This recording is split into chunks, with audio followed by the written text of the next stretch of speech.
Hey guys, and welcome back to the channel, and this is take 2 for part 2 of my CD collection tour. I'm Pete and let's just get cracking into it. We finished up on Alcatraz for the last one. I've had to reshuffle these because I pulled them off the shelf out of order.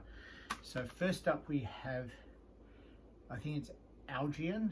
I think the album's called, it's just self-titled. Although it may actually have another title. It's like black metal from Sweden, came out in the 90s, I believe. One of these CDs features Pete Tagtron played on the thing, but I know it's on my Algaion, that one. I've kind of messed that one up a little bit. Then we have just a self-titled EP. It's like 4 tracks on it. Vox Clementis, actually. Gee, I'm not having a good run with these. Good old 90s black metal for you. It's just confusing. And finally, General Enmity, which this is the one I'm least familiar with. That was the last one that they did, as far as I know. Yeah, I'll have to double check Discogs, but we've got those ones. I picked a couple of them up really cheap from a second-hand place in Launceston called Cunningham's, for like $2 or $4 each or something ridiculous. Moving on from there anyway, going way away from black metal, we have Alice in Chains. This is a 2 CD which will open up one way or the other. So we've got Facelift on one side and Dirt on the other. Both great albums. It's all the Alice in Chains I have, but yeah, I love both of those albums. Then after that we have Alkaloid, the Malkuth Grimoire. It's a bit of a supergroup. It features the guys from Ex Obscura, Necrophagist and stuff. My phone's just going funny, but it's still recording, just a low battery, so I'll have to bang it on the charge when I'm done here. Then we have the next Alkaloid album. This one's quite limited, as it's I'm not sure if it was numbered or not, but it was from the Indiegogo or Kickstarter campaign, so that one's actually quite rare. Then we have Liquid Anatomy, album number 2. Still a sort of a technical kind of death metal, I guess is probably a way to describe it. Moving on from there, we have an old favourite of mine, though not that old, Algaion. This is their EP, Preaching the Machine. This was a re-release. They did a Indiegogo as well, I think, or was it Kickstarter? So yeah, this one came out about 2007 or 2008. 2008, like 4 tracks. Very cool. If you don't know Algaion, they're very much worth checking out. Sort of melodic, bordering into melodic death metal, bordering into technical death metal, bordering into modern sort of death metal. They kind of cross the barrier between a few of them. I always forget the name of the next two, the order of them. So we've got Fragments of Form and Function. This is their first full-length album, released on Metal Blade. Some awesome stuff on that. Then we have Form Shifter. This was what I first heard, and it's the last song on the album, Secrets of the Sequence, has like this harmonized guitar part in it that sort of jumped out at me when I first heard it, and I was like, holy shit, these guys are great. And been following the band ever since. Album number 3 was Elements of the Infinite. This one's a European pressing that came with a bonus CD, which is the Preaching the Machine EP. So I've got 2 copies of that in amongst that. Then we have Proponent for Sentience, still the same band, Algaion. This is going full on with sort of AI kind of robotic sort of Will the Machines Rise. It's also got the cover that they did of Subdivisions by Rush on it, which is awesome. Then we have Apoptosis, another great album from these guys. Different lineup now, which was pretty steady at the time, but that's really cool album.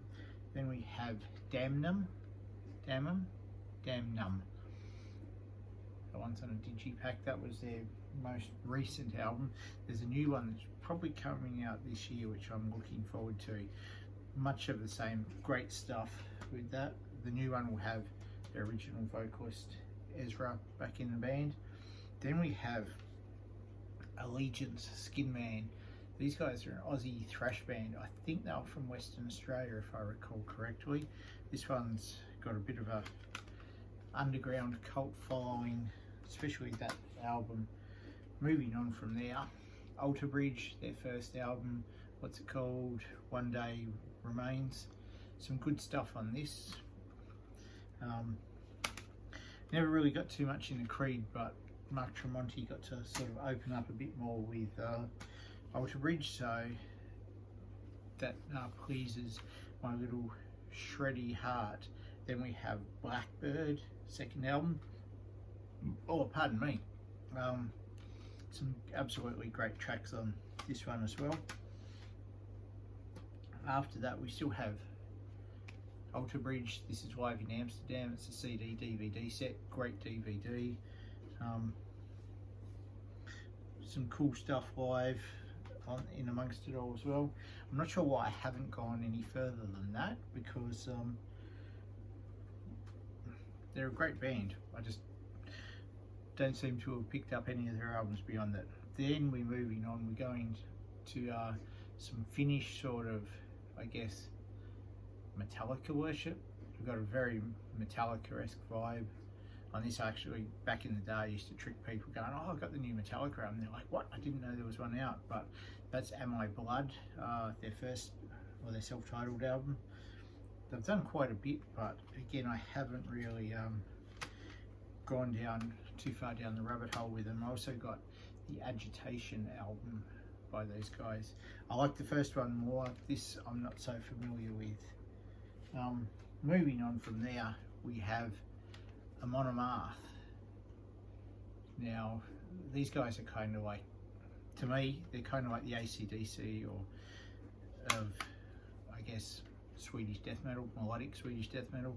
They're kind of, I couldn't tell you, for the most part, I couldn't tell you what's off what album, but I can tell you, okay, that's Amorphis. So this one's The Avenger. I have a fair portion of their catalogue. The Crusher.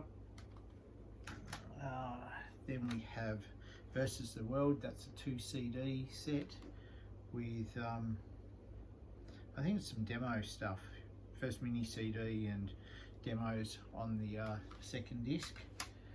Then we have Fate of Norns. Alright, moving right along with the Amorphis, Twilight of the Thunder God. There's one here which I haven't even opened, still sealed in the plastic. I should probably get around to listening to that. Surtur Rising. Then we have Deceiver of the Gods. There's quite a few albums by these guys. Jom's Viking. Pronunciation probably way off. And Berserker.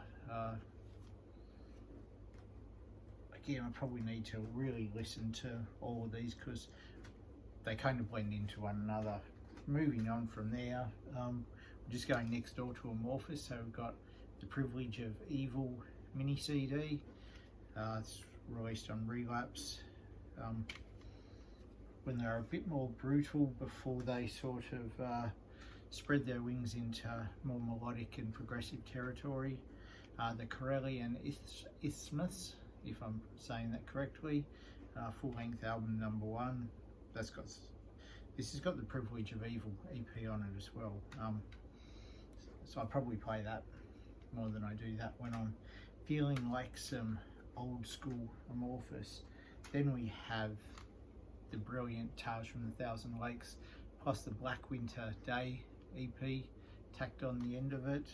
Just great album. And then finally, for this part of it, part 2, Elegy, which is my favourite Amorphis album out of the lot.